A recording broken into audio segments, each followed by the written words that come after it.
Alhamdulillah. Baik, bismillahirrahmanirrahim. Assalamualaikum warahmatullahi wabarakatuh. Waalaikumsalam warahmatullahi wabarakatuh. Eh, Alhamdulillah ya, malam ini kita ketemu lagi di acara Bincang Hati bersama saya Devi Rahmadana dan Hani Siti Nur Aini.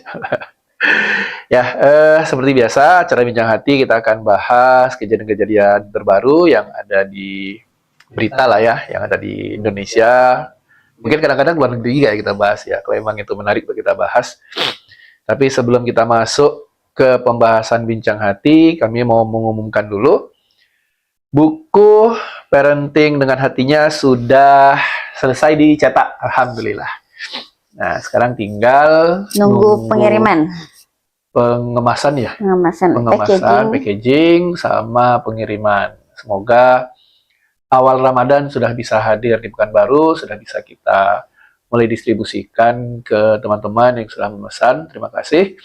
Alhamdulillah. Alhamdulillah. Nah, sekarang kita mau bahas apa nih hari ini, Mihani? Judul kita hari ini kekerasan oleh anak. Ya, Apa yang terjadi nih? beberapa kali lihat selintas-selintas gitu ya, berita-berita di YouTube gitu ya.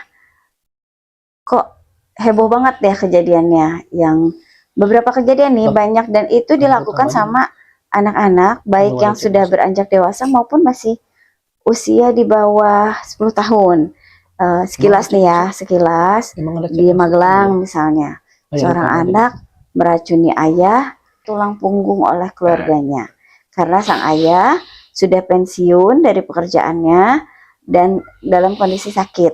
Jadi dia yang jadi tulang punggung, tidak terima, akhirnya diracun satu keluarga. Itu kasus yang lain lagi, seorang anak meracuni keluarganya, ibunya dan saudara-saudaranya pakai racun tikus.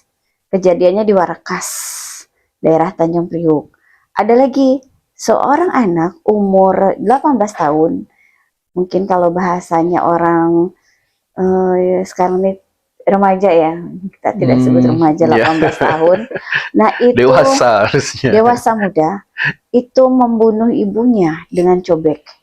Nah, ada lagi cerita yang lainnya, seorang anak yang dia banyak ya pokoknya, sampai ngeblank jadinya nih, saking banyaknya kasus yang terkait kekerasan anak kepada orang tua. Anak umur 8 tahun tega membunuh ibunya ketika sedang tidur dengan pisau, ditusuk ketika sedang tidur. Alasannya karena tidak tega melihat ibunya sering kena marah sama bapaknya, dimarahin bapaknya, disalah-salahin bapaknya karena istilahnya dia ingin lepas mungkin penderitaan dari si ibu, salah kaprah ibunya dibunuh. Tapi setelah itu juga ya begitulah, ini apa ya istilahnya, betul-betul sesuatu yang sangat di luar nalar ya. Seharusnya seorang anak itu bisa menyayangi orang tuanya, bisa menyayangi saudara-saudaranya. Tapi yang terjadi apa? Justru pada diri anak banyak muncul rasa dendam pada orang tuanya. Pola asuh yang salah atau toxic ya, toxic parenting.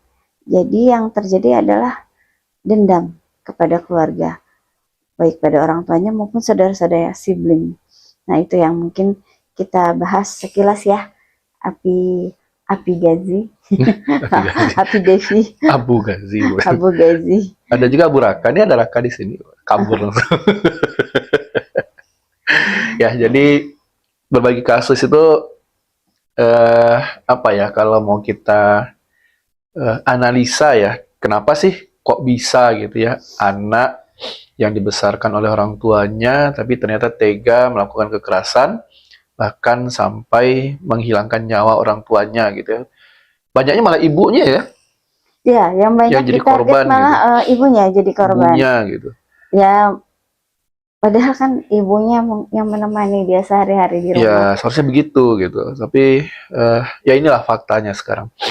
Nah, jadi kalau kita coba analisa gitu ya, yang jelas ini ada pengaruh dari arus informasi yang tidak benar gitu ya.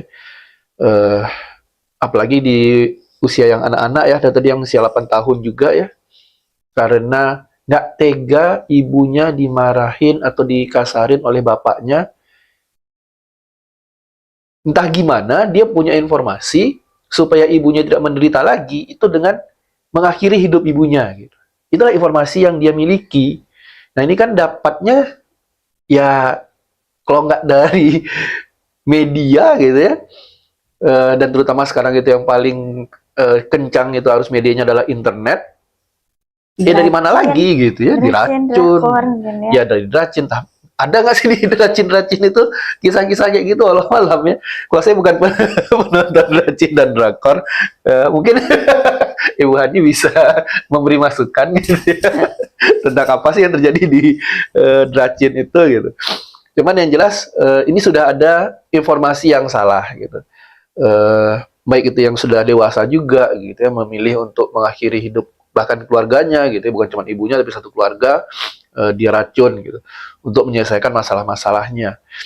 Nah, pertama itu, jadi secara informasi itu sudah ada salah inputan informasinya sudah salah. Lalu yang kedua, ketika mesin hati kasih sayang itu memang bermasalah gitu ya. Tidak terpuaskan ya. Tidak terpuaskan. Jadi kalau terlalu banyak tuntutan mungkin tuh anak-anak nih. Dia tidak dipuaskan secara kasih sayang, tapi banyak karena kesulitan hidup banyak dituntut. ya itu juga tuntutan kehidupan itu kan juga nanti ada pengaruh juga ya dari sistem kehidupan zaman sekarang yang sangat mengedepankan materi gitu ya. Jadi secara eksistensinya tertekan, Hedon. secara ya hidup hedonisme gitu. Jadi secara dia harus bersaing, harus kayak yang anak yang bunuh diri kemarin juga kan, ketika tidak bisa memiliki alat tulis gitu ya, secara eksistensinya dia langsung tercederai, lalu akhirnya dia langsung memilih untuk bunuh diri juga. Nah, itu kasus yang kemarin gitu. Nah sekarang kita bahas yang kekerasan ini secara eksistensi tercederai gitu ya, tidak mampu untuk memenuhi kebutuhan keluarga gitu. Nah, yang seharusnya dia itu mendapatkan kenyamanan dari kegelisahannya itu, dia kan dia gelisah nih ya, gelisah ketika eksistensinya bermasalah. Nah, seharusnya yang memberikan kenyamanan dari kegelisahan itu salah satunya adalah dari keluarga, dari orang tua, dari kakak adiknya, seharusnya seperti itu. Tapi ternyata itu pun tidak dia dapatkan gitu. Sehingga hatinya itu, mau itu mesin hati eksistensi, mau itu mesin hati kasih sayang, dua-duanya nggak ada yang terpenuhi. Jadi galau itu luar biasa. Ditambah lagi, nah kalau ini kan sebenarnya mesin hati penghambaan, ini kalau secara umumnya dalam kehidupan yang materialistis ini gitu, itu memang tidak akan terpenuhi dengan baik gitu, pasti akan bermasalah.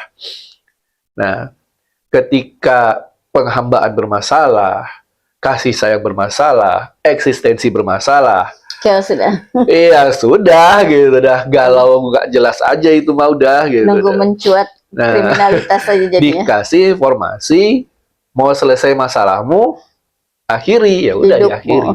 Mau dia mengakhiri hidup dia sendiri, mau dia akhiri hidup orang tuanya, orang yang seharusnya dia sayang gitu. Kebayang aja ya istilahnya ngelihat ya kita sebagai ibu kalau pergi keluar rumah, ketika pulang disambut anak-anak, Umi, dipeluk, dicium segala macam, minta digendong lah segala macam. Sementara di sisi lain, di bagian belahan yang lain gitu kan, si anak melihat ibunya dengan tatapan dendam. Si anak melihat ibunya pengen ngeracun. Si anak melihat ibunya pengen ngebunuh. Si anak melihat ibunya tuh pengen mengakhiri hidup ibunya. Di mana itu rasa kemanusiaan gitu, di mana itu rasa sayangnya hilang, kemana dia, menguap kemana dia, kenapa dia bisa begitu gitu. Bahkan terhadap saudara-saudara kandungnya juga yang ada rasa kesel, rasa ingin menghilangkan nyawa gitu terhadap siblingnya sendiri. Nah ini ya betul-betul PR besar ya, PR besar pemerintah terutama mungkin ya.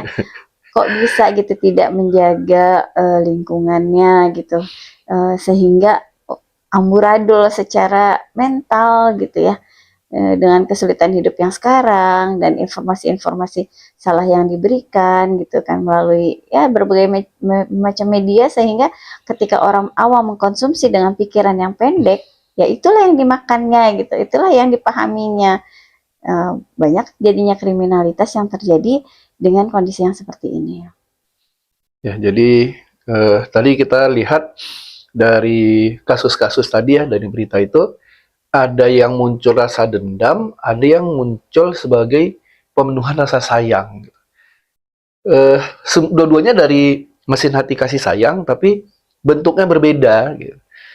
Nah, tapi tetap saja itu adalah bentuk tidak terpenuhinya kasih sayang dengan baik dan benar. Nah, sekarang nih kira-kira nih, Mihani, apa panggilnya nih? Atau panggil saya? Bebas. Kira-kira solusinya nih untuk orang tua yang di luar sana, jangan sampai, kan kita nggak pengen ya kejadian di keluarga kita, mungkin nggak sampai kekerasan gitu, mungkin nggak sampai anak kita melakukan kekerasan, atau mungkin sudah ada juga gitu ya menunjukkan kekerasan gitu kepada orang tuanya, tapi mungkin belum dalam bentuk yang paling fatal gitu ya. Tapi anak itu sudah menunjukkan gampang marah sama orang tuanya, gampang ngebentak sama orang tuanya, nggak mau dekat-dekat sama orang tuanya, diajak jalan malah marah-marah gitu misalnya kan, atau salah sedikit langsung emosian gitu. Tantrum langsung ya. Pokoknya suka menyalah-nyalahkan orang tuanya gitu. Nah, kira-kira kalau udah kondisinya seperti ini, yang anak-anak dengan mesin hati kasih sayang udah bermasalah, ini kira-kira untuk memperbaiki laginya nih gimana kira-kira?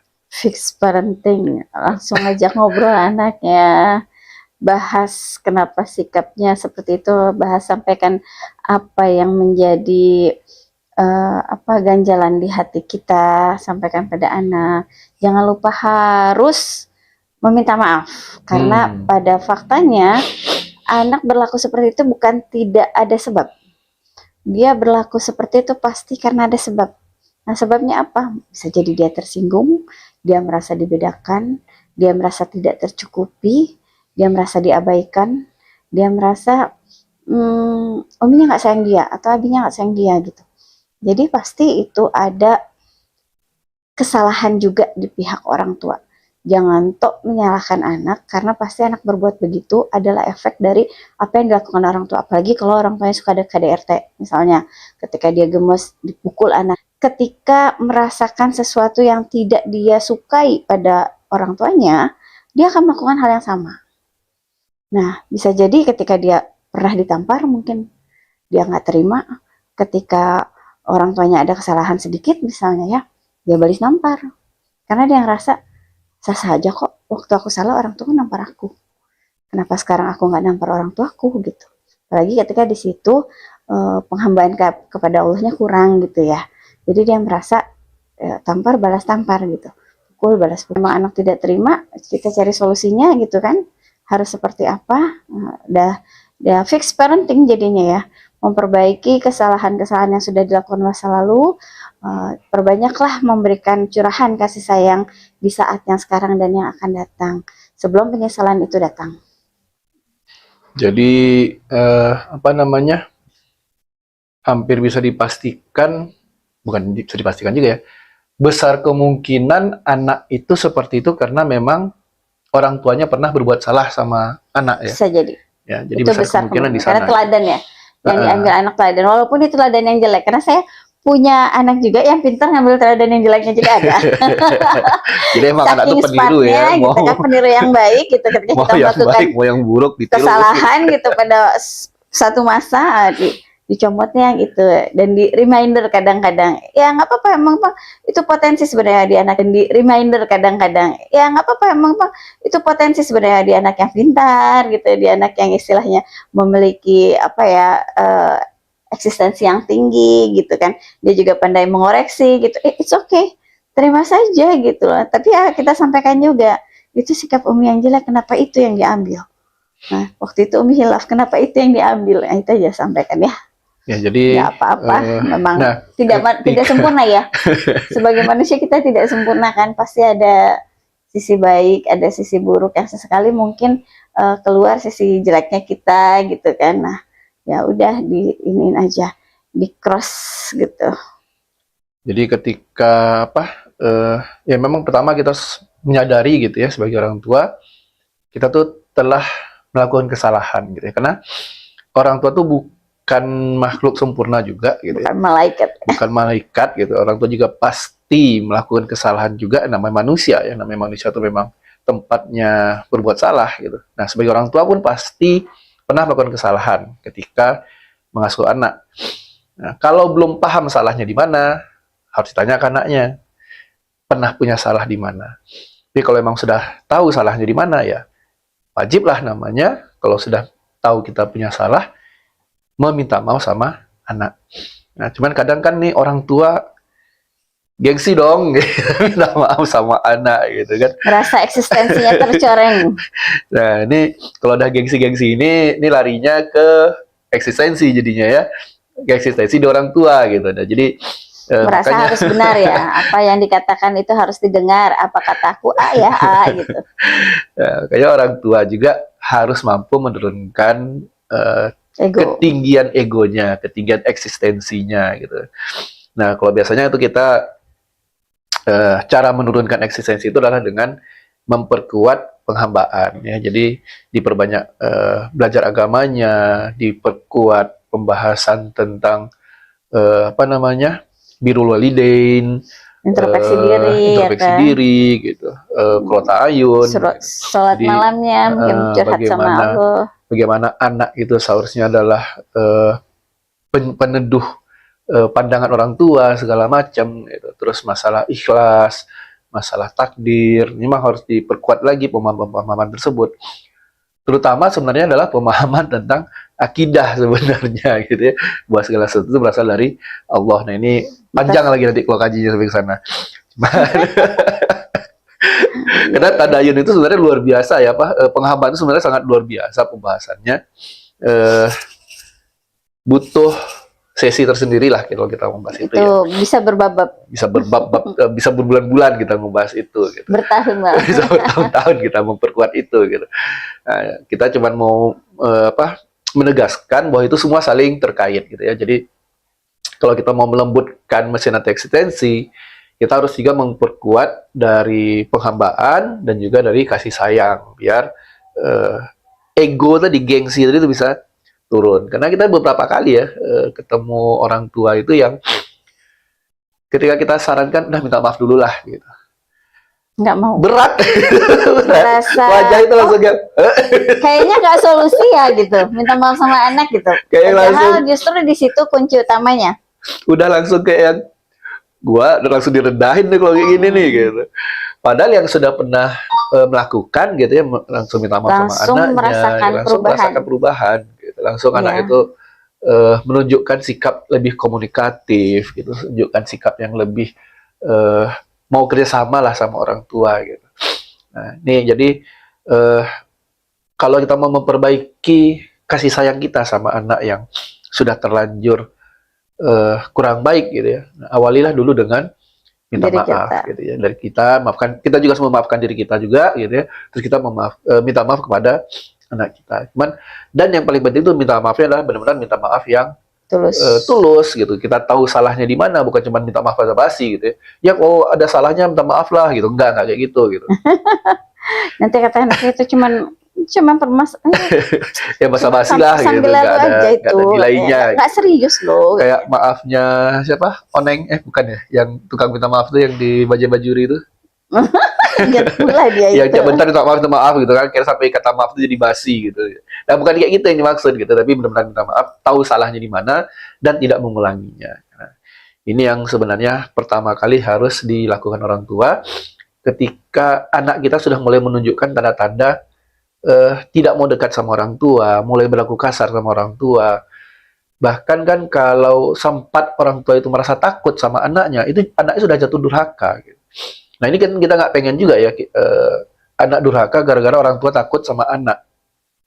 Jadi ya kita yang harus berusaha memperbaiki lagi hubungan kita sama anak, karena ya itu tadi, besar kemungkinan itu emang ada kesalahan dari orang tua gitu, dan ini benar harus disadari oleh orang tua. Sebenarnya simpel aja sih. Kalau pengen anak merasa Muncul. disayang, kita bisa Gimana? istilahnya apa ya? Memeluk dia saja itu sudah sebuah ungkapan sendiri. yang luar biasa buat anak ya. Hanya cukup menanya kabar saja, misalnya udah makan nak, udah sholat nak, sini umi peluk, umi kangen gitu ya. Itu sudah sesuatu yang wow gitu ya. Nah, dari langkah-langkah kecil itu aja udah bisa merepresentasikan rasa sayang kita. Ada bocil-bocilnya masuk.